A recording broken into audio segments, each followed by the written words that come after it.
Google Chrome has their own web store similar to the Apple App Store.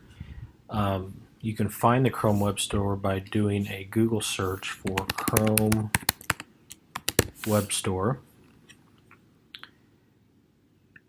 And what you can do on the Chrome Web Store is, if you're on a Mac like I am or a PC, you can install extensions on the from the Chrome Store.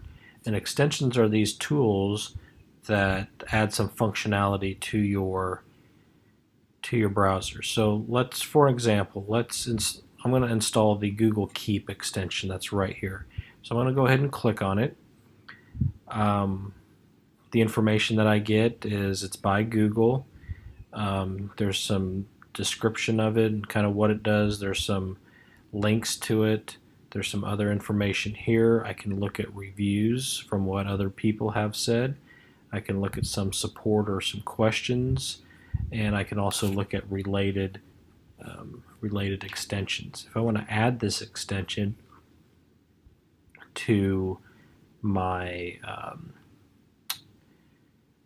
browser, I click Add to Chrome, and it's going to verify, and it's going to tell me what it can do. So I'm going to go ahead and click Add Extension.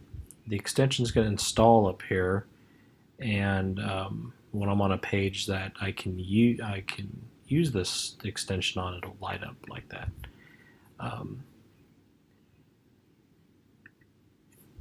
So you can, when you're on a Mac or a PC, you can install extensions. You can also search for themes. You can search by category, so they have all these different categories to choose from. You can search by if it runs offline or if it's by Google. Almost all of the extensions are free, but you can sort out the ones that are not free. And you can also